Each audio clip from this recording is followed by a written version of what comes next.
Die naam van die Here is 'n sterk toring, die regverdige hardloop daarin en word beskud. Dankie Vader, dat ons weet, want U het vir my so lief gehad, dat U U Seun Jesus gestuur het. Verklaar dit, Jesus het, die Vader het vir Jesus gestuur, omdat hy jou so lief het. Toe Vader beplan het, God die Vader beplan het om vir Jesus te stuur aarde toe, was hy al reeds in sy gedagtes gewees. Op daai oomblik het hy geweet, daar gaan 'n Johan, daar gaan 'n Piet, daar gaan 'n Koos, daar gaan 'n Sanet, daar gaan Hansie, daar gaan Colette, daar gaan 'n Danai, daar gaan 'n Johan, daar gaan 'n Jan gebore word. Ek moet Jesus stuur. Want anders is hulle verlore. Ons sê dankie Vader. Dankie. Dankie Here Jesus. Dat U opstaan. Dat U opgestaan het en U leef vandag. En daardeur kan ek en jy wie hierso staan vandag meer as oorwinnaars wees in Jesus Christus. Amen en amen. Dis welkom in sy plekke te neem.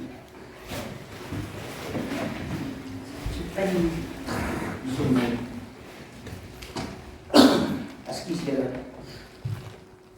My tema vanoggend is die kroon van geregtigheid. Die van julle wat julle woord wil oopmaak, julle kan oopmaak in 1 Petrus 5 vers 4.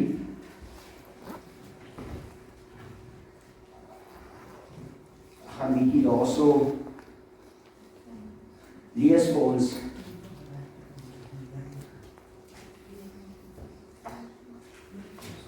Ons leef vandag in 'n wêreld wat so baie goed moet blink, dit moet net mooi word, net om weer stof te kry, net om weer dof te word. As jy vat vandag, en jy het 'n goue of 'n silwer ring, ek weet silwer is iets wat, en goud ook, jy moet hom nog bietjie, nou en dan, bietjie laat skoonmaak. Want as jy hom nie skoonmaak nie, word hy dof. Ons leef so vinnig om erkenning na te jaag. Ons wil hoor mense sê net vir jou, ag, hy is mooi. Aldaar. Ons please mense, ons stel God te leer. En vanoggend gaan dit nie daaroor om mense te please nie. Vanoggend moet ek en jy reg doen in God se oë. Want as ons reg doen vir die mens, is ons vir die mens. Want ons wil die dinge van die wêreld doen, dan is ons in die wêreld. As ons die dinge van God doen en ons is in die wêreld, dan gaan ons die dinge van God doen. Want as jy dis wat jy dink in die gees, as jy in die gees wil wandel, moet jy die dinge van die gees bedink. Amen. Want as jy dinge van die vlees bedink, gaan jy in die vlees wandel. Tot ons baie skeiding maak, want dan wag vir ons 'n kroon. Mooi dinge word oud. Alles gaan met tyd. As jy begin ouer word, sien jy maar, hierso kom 'n klein kraakie nou, plooitjie vandaan. Hoor mooi. Waar jy 'n 5 jaar of 6 jaar oud, daai glade vel gehad het, en jy begin ouer word, gaan jou liggaam ook ouer word. Jou liggaam word nie jonger nie. So baie mense hoor ek altyd, hulle sê, as jy 40 kom, dan voel jy nou pyn en skete waar jy nooit gehad het nie. Want as jy jonk is, dan hardloop jy speel rugby, jy duik. Dan hoe ouer jy word, dan begin jy daardie pyne van op skool, daai seer kry, daai ligament wat jou moeilikheid gegee. Nou begin hy praat om jy ouer is. Want jou liggaam word oud. Ek voel op baie, joh, ek is nie so oud nie. Kom voel hierdie liggaam nou so oud. Want jy is nie meer gewoond aan wat jy gedoen het toe jy 15 was nie. Dan het jy sommer maklik 10 kilos gaan hardloop vandag, chop. As jy rugby speel het jy geduik of het uit die moer uitgaan. Vandag as jy iemand moet duik, hulle gaan jou van die veld afdra. Nie jou waar jy duik nie. Jy gevoel jy duik teen 'n muur vas. Want jou liggaam word oud. En tog het ons al hierdie goed gedoen net vir 'n prys. Vir 'n prys wat stof opgaar. Vir 'n prys wat vergaan. Toe ek hierso voorberei, dink ek weet nie eens meer waar is al my medaljes nie. Ek weet nie eens waar is al my bekertjies wat ek gehad het nie. Dit maak nie meer saak vir my nie. Die oomblik ek onthou, daai trots, wat jy staan daar. Dankie oom. Maar dit is vir ons lekker. Maar gaan jy dit elke dag najag? As ek geweet wat ek nou weet, en ek het op skool geweet, het ek baie goed anders te gedoen. Sou ek nie al my tyd in sport ingesit het nie. Ek sou al my tyd in die woord ingesit het. Ek sou nie plan gemaak het om toe wou sokkie toe gaan nie. Ek sou gesê het, ek het 'n afspraakies daar.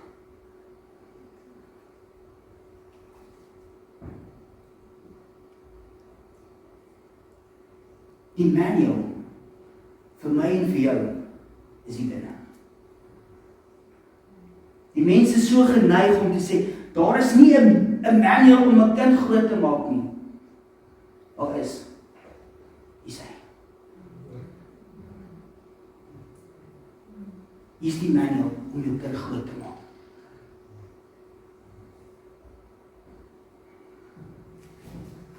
Maar ek is dankbaar toe Jesus ontmoet het, toe verander alles. Toe was dit nie te laat nie.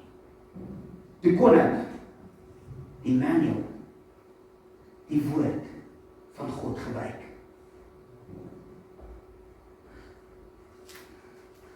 As ons 1 Petrus 5 vers 4 lees, en wanneer die opperherder verskyn, sal julle die onverwelklike kroon van heerlikheid ontvang. Jy sien hierso word ons gedagtes gedraai van wat om ons aangaan. Ons fokus nie op wat om ons aangaan nie. Want die woord sê hierso, wanneer die opperherder verskyn. As iemand vir jou sê, wanneer 'n belangrike persoon in Belfast gaan inkom, gaan almal verniet by Wimpy kan gaan eet. Sal ek lekker wees? Julle almal gaan, julle gaan bietjie dink, julle gaan amper met 'n verwagting, wanneer gaan hierdie ou kom? Wanneer gaan hierdie ou nou kom, want ek is dis vir Wimpy nou. Jy sien, hy skep 'n verwagting hierso. Iets gaan gebeur. Dit is 'n roeping vir elke gelowige wat bereid is om getrou te bly aan Christus in 'n wêreld wat hom verwerp het. Jesus het dit nie maklik gehad toe hy op aarde was nie.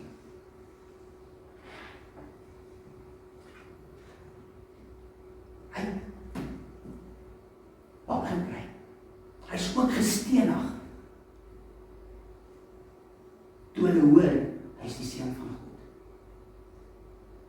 Hy het dit nie maklik gehad nie. En ek en jy het dit ook nie maklik vandag miskien nie. Jy voel op 'n tyd omdat, hoekom is almal teen my vandag? Is dit pik op 'n dag nie dag vandag? Want almal pik op my vandag, hoekom? Want jy het 'n karakter van God. Jy represent Jesus op aarde. En die vyand like dit nie. As jy teenkanting kry, doen jy iets reg. Want as jy nie teenkanting kry nie, is dit net smooth sailing. Maar jy kry teenkanting, want die vyand hou nie daarvan wat jy doen vir Christus nie. Hierdie brief wat geskryf is gebore uit pyn, vervolging en spanning.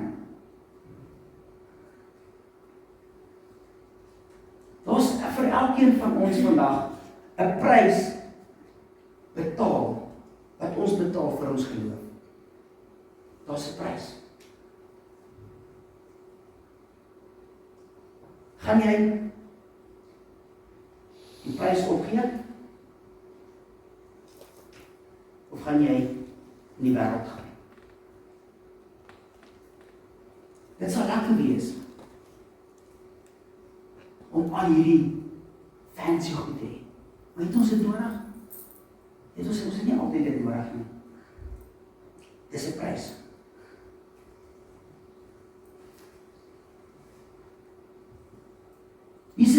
Paulus herinner die mense hierso dat hulle hoop nie in politieke verandering hê nie. Hulle het al hierdie gedagtes rondom wat jy nie weer gaan, maar hoe nou so? Wat gebeur? Hoekom sê jy vir ons wanneer die opperherder verskyn? Maar hy gee vir hulle 'n lewende hoop, want daar's 'n opstanding van Jesus Christus. Hy skryf van die leraars, hy skryf van die ouderlinge, die magsposisies of status. Maar dit gaan oor herderskap. Die herderskap is wat Jesus kom represent het. Maar gaan nou vir ons die opperherder verskyn, bietjie oopbreek. Dit beteken die hoogste herder of die hoofherder. Dit verwys na 'n spesifieke persoon, 'n spesifieke herder. Die herder is die een wat lei, hy voed, hy beskerm en sy lewe vir die skape gee. Die oppergedeelte, die hoogste gesag bo alle herders. Dit is die oppergedeelte in die teologies, as jy dit nou gaan uit mekaar uitbreek. Nou as jy hierdie twee mekaar sit, dit wys na Christus as die hoogste en ewige herder, wat sy kudde lei, beskerm, versorg en uiteindelik beloon. Dan gaan ons bietjie verder in Johannes, bietjie terug eintlik. Wat Jesus sê in Johannes 10 vers 11. Hy sê ek is die goeie herder.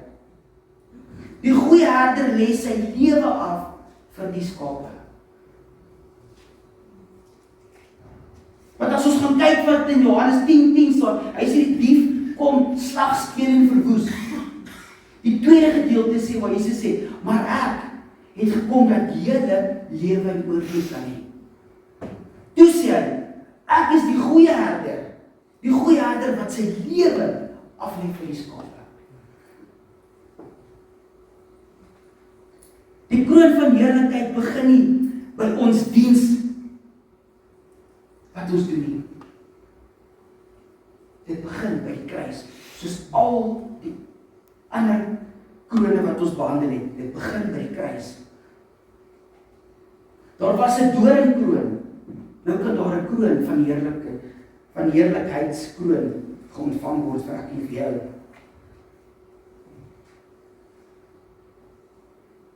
Die kroon van heerlikheid is nie 'n kroon vir begin nie. Dis nie om te kyk wie begin alles nie. Dis 'n kroon vir wie volhard.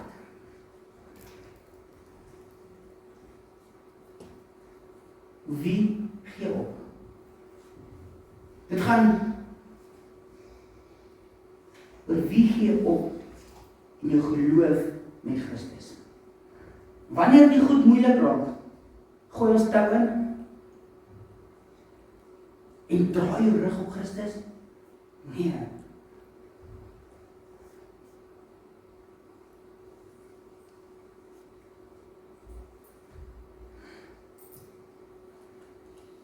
In teenstelling met aardse krone, wat roes, wat val, wat breek, daai krone, diamantjies wat hulle so opsit, as daardie kroon geval het, en hy breek, is hy stikkend.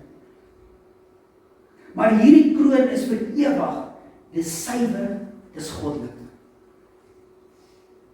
As jy dit ontvang het, gaan dit nie wees dat dit dom word nie. Dit gaan nie nodig wees dat jy elke dag moet afval en bietjie braaishou of silwou of goedjies smeer nie. Want die woord sê die paaie van die hemel is soos goud. Is eg, is puur. Daar gaan nie elke dag mense wees met moppe en besings om die paaie skoon te maak nie. Dit is skoon. Die kroon wat jy ontvang is skoon. Jy hoef hom nie te dra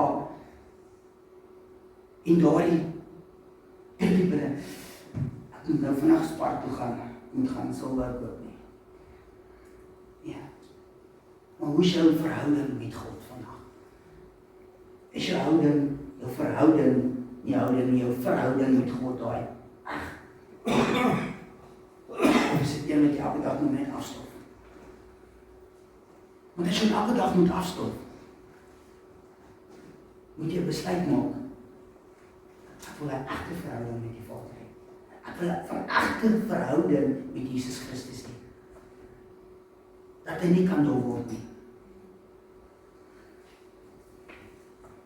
Paulus skryf ons in Romeine 8 vers 17, as ons saam met hom ly, sal ons ook saam met hom verheerlik word. Toe ek hierdie vers lees, en binne my dink ek, om saam met Jesus te ly, wat beteken dit? As ek nou vir jou vanoggend sê, as jy saam met Jesus ly, hoe gaan jy voel?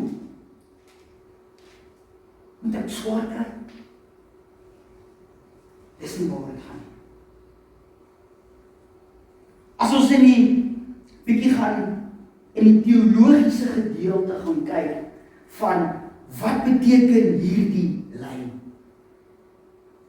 So klein woordjie beteken so groot woord.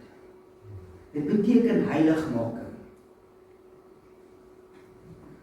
Om die vorm na die beeld van Christus aan te neem. Dis waaroor ek en jy streef. Waarna ons streef. Om soos Christus te wees. Ons kan nie soos hy wees nie, maar ons streef om soos hy te wees. Om ons los te maak van selfgeregtigheid. Dis van ek. Nee.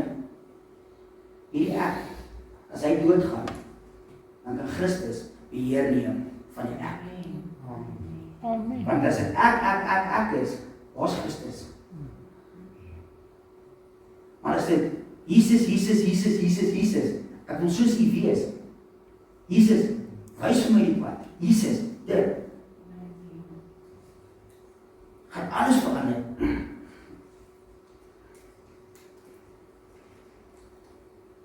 Om ons 'n hoop op die toekoms te gee, om saam met Christus, 'n te wees. Dis hoekom ons die ek, as hy doodgaan, dan kan Christus beheer neem van die ek. Want as dit Jesus, Jesus, Jesus, Jesus, dis hy wys vir my die pad. Jesus, dit. Gaan alles verander. Om ons 'n hoop op die toekoms te gee, om saam met Christus te wees. Dis hoekom ons moet afsterf. Want as die ek groot is, as die ek groter is binne jou, as wat Christus binne jou is daar 'n probleem. Want dan gaan alles rondom ek wees. Ek het hierdie reg gekry. Jy het nie eintlik reg gekry nie. Christus het jou die krag gegee om dit te kon regkry. Amen. Maar ons fokus is so ek. Ek het al hierdie besighede. Ek het al hierdie geld gemaak al in my lewe. Praat nie teen iemand wat baie geld het nou nie. Die mense wat op livestream gaan kyk. Maar as Christus jou nie gehelp het om dit te maak nie, hoe dan?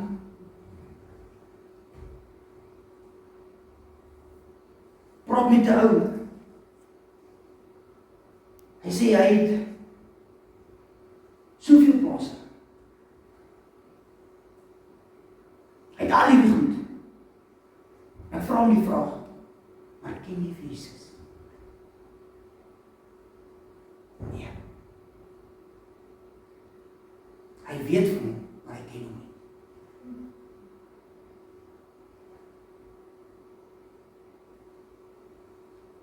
Dis hartseer. Die kroon is die sigbare bevestiging dat ek en jy van Jesus Christus behoort en dat Jesus getrou bly. Ons ontvang nie hierdie kroon deur werke wat ons doen nie, deur posisies wat ons bekleed het in die verlede nie, of tans het nie. Ons ontvang dit slegs deur Jesus Christus. In 1 Petrus 5 gaan ek vir ons weer lees. Die opperherder verskyn, sal julle die kroon van heerlikheid ontvang. As ons hierdie gedeelte lees, laat ons bietjie dink. Soos ek in die begin gesê het, dis 'n vraag wat ek en jy gaan hier binne moet antwoord. Vir watter kroon leef ek en jy?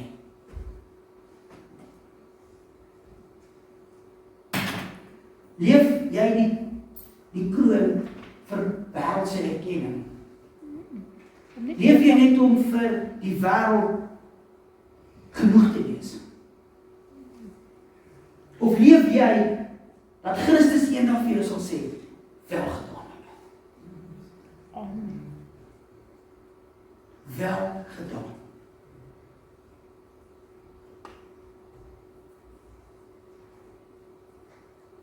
Ons leef so vir die gemak van die wêreld, dat ons vergeet wie Jesus is. Wat Jesus kan doen. Wat Jesus alreeds gedoen het in die verlede. En wat hy nog kan doen in die toekoms.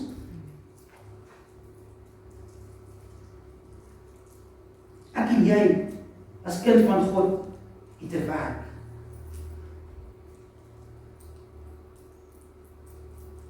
Is om die mense wat ons aanraak,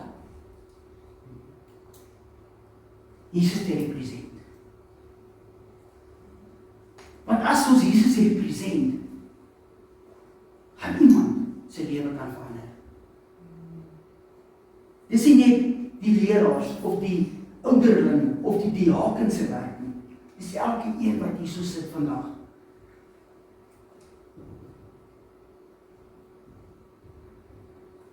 Al is jou werk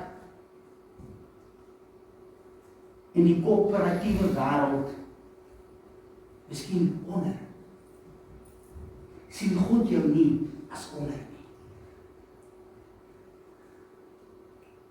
Al is jy 'n tea lady of 'n garden ou wat gras sny, is jou werk wat jy het in God se oë ook belangrik. Maar die wêreld wil jou laat dink, dit wat jy doen, is 'n niks job nie. Maar wanneer jy dit met daai passie doen, is jy. Jy begin jouself verander, jou gedagtes wat jy het verander. Gaan jy soveel meer vreugde daarin kry. Iemand het eendag gesê by 'n geleentheid, hy sê as hulle hom die straatveer moet maak, binne 'n week gaan hy homself 'n uplift gee. En hy vertel die storie, want hy sê hy gaan in die eerste paar dae gaan hy die sypaadjie, die strate vee, maar in die volgende week gaan hy begin die sypaadjies vee. Het gehad. Jy gaan nie onderbly nie. As jy nie daai begeerte het om jou op te werk nie. Verstaan julle? Jy begin hier pad vee. Gaan die sypaadjie toe. Môre, 2-3 trappies binne in 'n gebou in. Sy gedagtes, ek is nie net 'n straatveer nie. My gedagtes, I want to go more. I want to go more.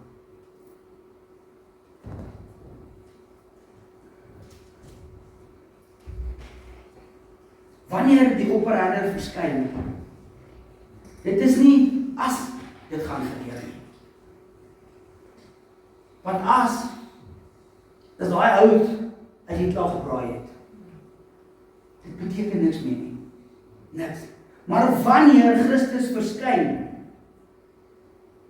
gaan daar iets gebeur.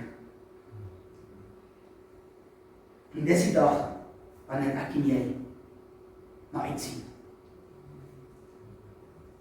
Dis die dag wanneer geloof sig word. Wat dit beteken, geloof word sigbaar wanneer vertroue in Christus omgeskep word in gehoorsaamheid. Volharding en liefdevolle dade. Veral wanneer dit iets kos en niemand kyk nie. Gehoorsaamheid. Volharding. Dis groot woorde. So geneig om dit eers een kant te sit. 'n Dag wanneer daar nie meer stry gaan wees nie. 'n Dag wanneer daar nie meer gehuil word nie.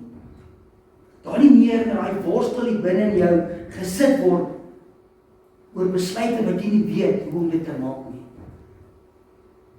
'n Dag wanneer die opperherder self voor ons sal staan en die kroon van die heerlikheid vir jou gegee. Dis die dag waarin ek en jy moet uitsien.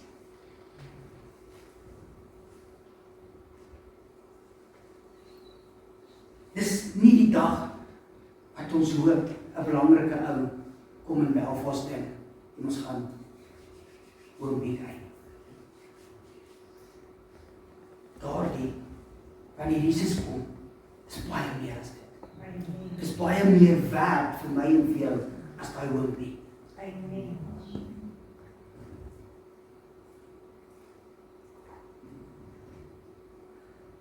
Dis nie omdat ek en jy perfek is nie.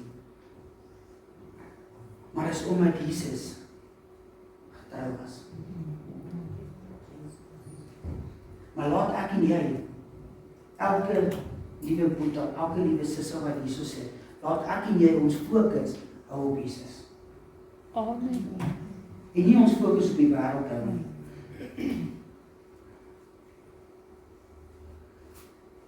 Want die beste lê nie agter ons nie. Ek gaan dit weer sê, die beste lê nie agter ons nie. Die beste lê voor ons. Amen. Ek gaan afsluit met hierdie gedeelte in 1 Petrus 5 vers 11. Aan hom behoort die heerlikheid tot in alle ewigheid. Amen. Die hom is Jesus. die heerlikheid tot in alle ewigheid. Amen. Kom ons sit so dan sluit vir ons hier.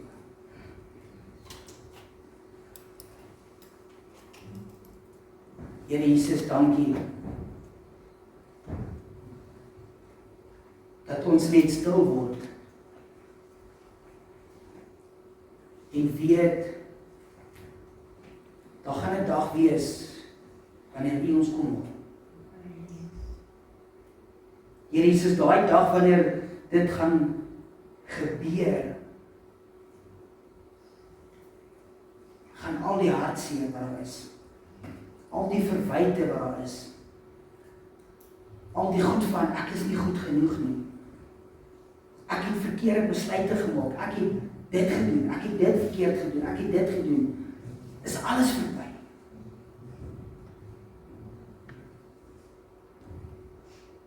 Dis 'n dag waarna ons uitsien om in U teenwoordigheid te wees. Om saam met U in die paradys in te gaan en weet daar is geen meer trane nie. Daar is geen siekte nie. Daar is geen gebrek nie. Vader, ek wil bid dat U hierdie woord wat gespreek is in elkeen se hart net sal laat ontkiem. Dat hulle die vrug sal kan dra vir die wêreld daar buite. Ek weet U het 'n plan met elke persoon wat in hierdie gebou is vandag. U het 'n roeping op elkeen se lewe op verskillende dele, verskillende areas in die koninkryk. Daar's herders, daar is selleiers, daar's musikante, daar's soveel poste, as ek dit so kan sê. Maar U het 'n plan met elke een wat hier so sit vandag. Dankie Here Jesus. Dat ons die dag kan aanpak met eerlikheid. Ons hoef nie alleen te wandel nie. Ons hoef nie alleen deur die trials en tribulations te gaan nie. But Lord God, You are with us. Every step of the way, You are with us.